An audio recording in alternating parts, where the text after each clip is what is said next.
This podcast is intended for investment professionals only. All investing involves risk.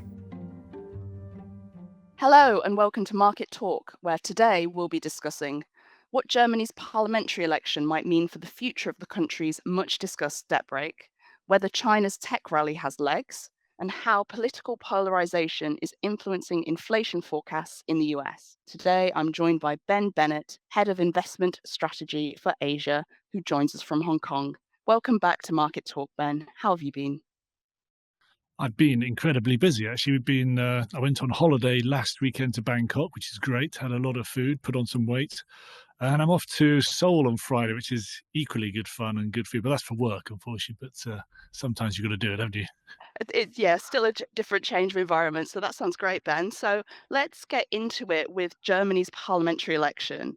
As is often the case with Germany, we didn't get an outright winner on Sunday. So we're going to be looking at another coalition.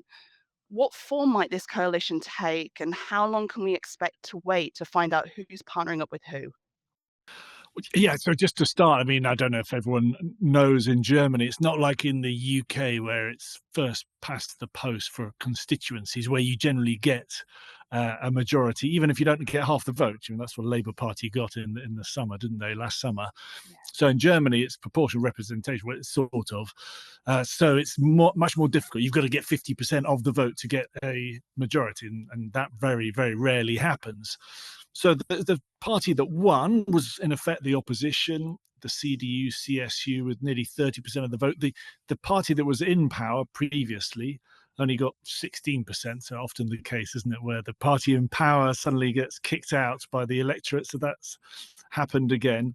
Now, those two parties are the ones that are going to have to talk to each other, probably. It's the only coalition that can get up to the 50% of the seats, those two together.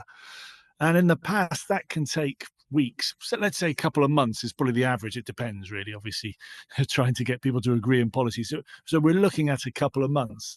The interesting one, from, I guess, for geopolitical reasons, etc., was the far right, the AfD party, actually polled in second place.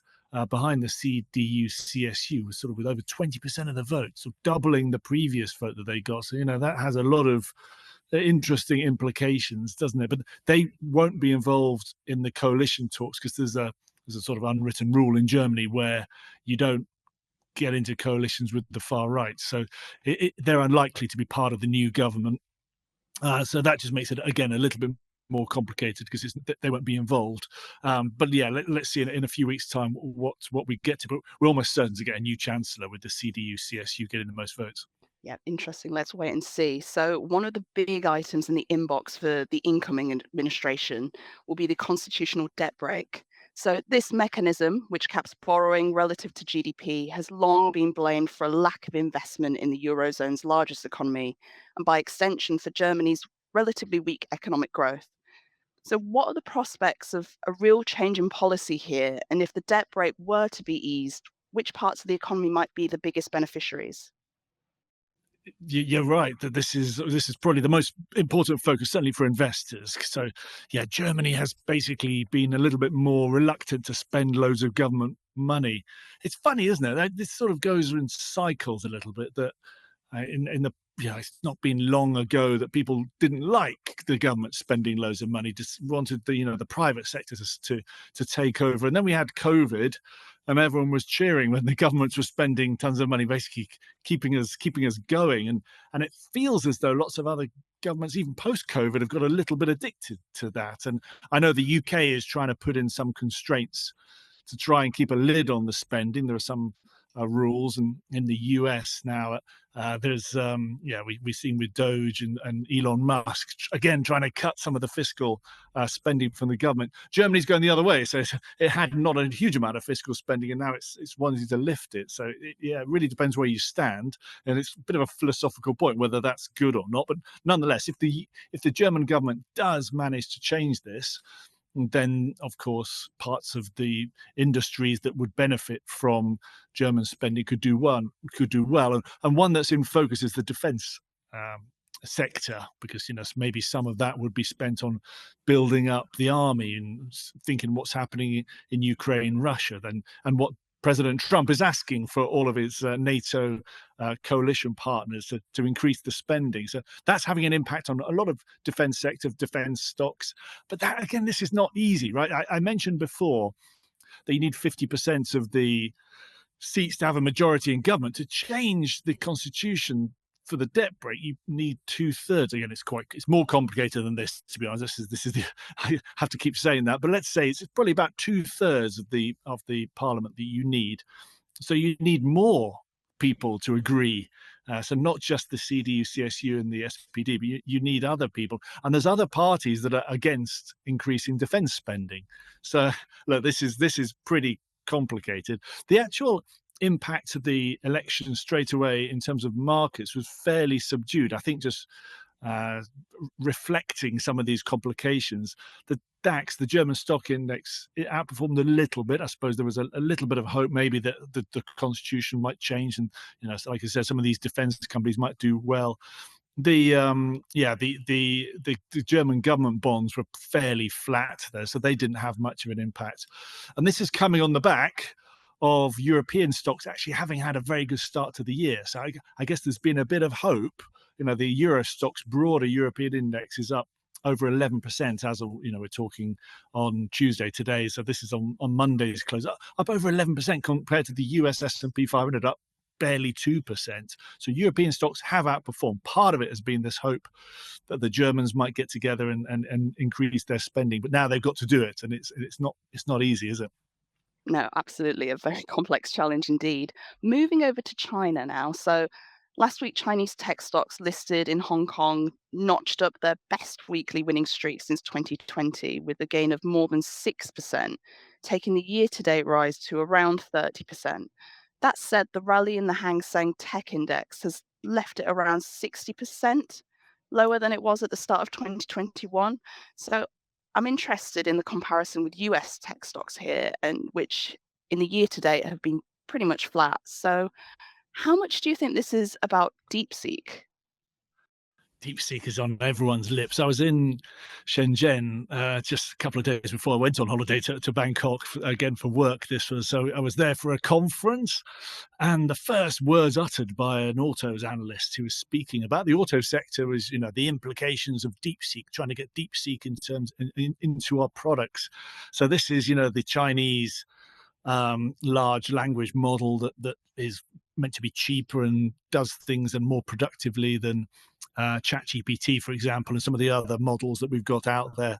And China's really trying to, it's doing a lot of stuff with this, saying that it can do a lot of stuff. And that has, I definitely think, increased or inflated, helped the Hang Seng technology sector perform incredibly well so far this year. I mentioned before, Euro Stoxx up 11%, over 11%. The Hang Seng Tech this year is up nearly 30% as of Monday's close as well. So that's a huge move. NASDAQ in the same period down 0.1%.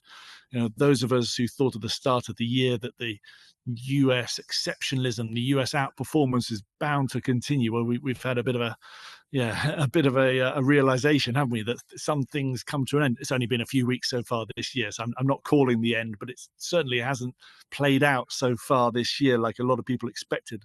The US has not outperformed. It's not just been DeepSeek. We had some good results from some big, massive companies. Alibaba just recently last week rallied on the back of their results. But what you mentioned before is interesting, isn't it? So we've had this big rally this year, but still depressed over a long period of time. So the Chinese technology companies have really underperformed, massively underperformed over several years, the NASDAQ. So if you want to be bullish, you could say that 30% rally so far is nothing. I mean, this could go ballistic, couldn't it? Or you could say this is just a little bit of a bounce, a little bit of a correction in terms of a long-term trend. I mean, we still like technology sector overall. There's so many exciting applications to artificial intelligence, the US version, the Chinese version, We're not jumping all over the Hang Seng tech at this point. We're happy to see what it does and be sort of neutral observers at this point. But it is exciting as an application, as a technology, and you can see investors getting excited and companies getting excited. So you mentioned Alibaba there. I've also seen speculation that President Xi's recent meeting with business leaders, including Alibaba's founder Jack Ma, could suggest a thawing of policy towards China's tech giants. Is there enough evidence to support this suggestion? In a word, no. Well, I mean, there's not enough evidence to prove it. I mean, you can speculate what you like, but it's very difficult, impossible to know what's going on in the heads of global politicians, and particularly in China. I mean, it's you could say in the US and maybe parts of Europe that a focus on companies is profitability. A lot of companies are run for profitability, and they're trying to serve their shareholders. In China, it's more complicated. You've got profitability, but you've got other stakeholders. You need to try and maintain or increase employment. There's the sort of water, energy, food security. There's the politicians also want to focus on specific investment into areas of technology and other growth areas. So the meeting isn't necessarily politicians coming into to companies and going, "You're doing a great job. I'm going to give you more money. Try and make more money." It could also be around some of those priorities, which aren't necessarily always good for the share price. So as an investor who's looking at the share price, you've got to take that into account. But I think it is evidence, at least, that everyone, including Xi Jinping, is looking at the technology sector at some level this year. Absolutely. Moving on. So, in one of our regular internal calls earlier this week, you shared a really interesting chart. So, I thought we could just dig a little bit deeper into it. So, it showed 1 year US inflation expectations based on survey responses. And as you might expect, the last point of the line chart hovered somewhere around 4%. But when this was split into Democrat voting survey respondents and Republican voting respondents, the lines diverged massively. Can you tell our listeners a little bit more about this chart? It's very interesting, this, and I think it's been a pattern. I'll talk about the data in a second, but yeah, I think more broadly, and the German election is an example as well. It feels as though politics is getting more split, isn't it? There's more polarized, sort of the further away from the center as possible. And in terms of election results, we're seeing that across the globe. We're seeing that in terms of news reports, aren't we? And this survey responses is another one. So you're right. This chart that I was looking at. So this is the 1 year inflation expectations from the US. It's done by the University of Michigan. So it asks people, what do you think inflation is going to be in a year's time? And as you said, the average was about 4%, 4.3%, I think was the actual number.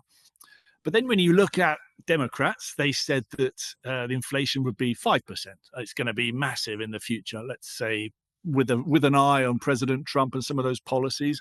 I think Democrats might be upset that Democrats didn't win, and President Trump's going to do a terrible job, 5% inflation, and that's what I'm expecting. The Republicans expected 0.0% inflation. So President Trump is going to do a great job, and inflation is going to be coming down because of some of the things that are happening from the fiscal perspective. I mean, you can argue it both ways, and clearly people are arguing, but amazing. So from an investment point of view, we're looking at that survey, trying to think, of course, 1 year inflation expectations impacts what people are going to be asking for wage growth, what they're going to accept from prices that they have a look at. And so it should impact what we think government bond yields should be doing. I mean, that's a massive, and the Federal Reserve should be looking at this and going, well, maybe I need to tighten policy to try and get inflation expectations down. And this is all in their mentality. But when it's so split, it's really, really, really hard to interpret, isn't it? So personally, I just think that a lot of these surveys, you've got to reduce the implications, or you've got to reduce how much you analyze them, because they're not really worth as much as they used to if they're going to be so highly politicized. That's absolutely sensible advice, Ben. So we've reached that time of the podcast again. Ben, what is your number of the week today?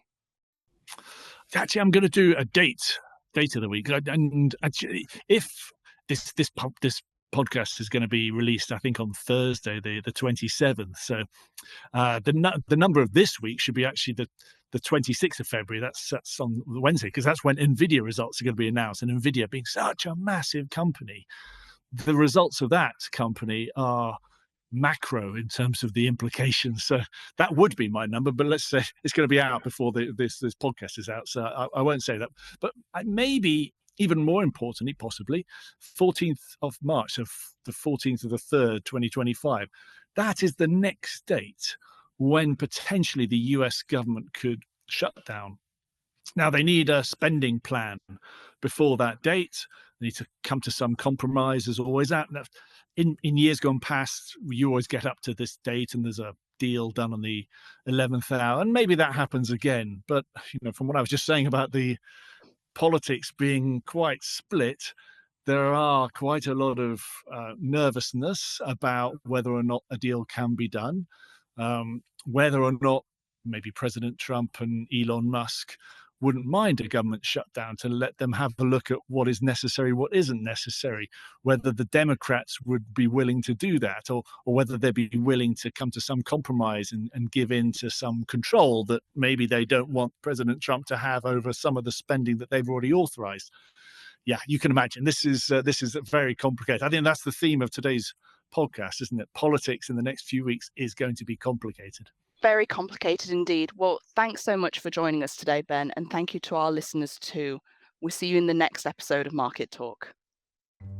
As a reminder, this podcast is intended for investment professionals only and shouldn't be shared with a non-professional audience. The views expressed in this podcast are those of Legal & General Investment Management Limited, as at the date of publication. This podcast is for information purposes only, and we are not soliciting any action based on it. The information discusses general economic, market or political issues and/or industry or sector trends. It does not constitute research or investment, legal or tax advice. It is not an offer or recommendation or advertisement to buy or sell securities or pursue a particular investment strategy. Assumptions, opinions, and estimates are provided for illustrative purposes only. There is no guarantee that any forecast made will come to pass. No party shall have any right of action against Legal & General in relation to the accuracy or completeness of the information contained in this podcast. Where this document contains third-party information, the accuracy and completeness of such information cannot be guaranteed, and we accept no responsibility or liability in respect of such information, not for distribution to any person resident in any jurisdiction where such distribution would be contrary to local law or regulation. Copyright 2024. Legal & General Investment Management Limited is authorised and regulated by the Financial Conduct Authority. In Hong Kong, this material is issued by Legal & General Investment Management Asia Limited, regulated by the Hong Kong Securities and Futures Commission. For full terms and conditions, please visit our website. To find more content, you can check us out on X, formerly known as Twitter, LinkedIn, and our website.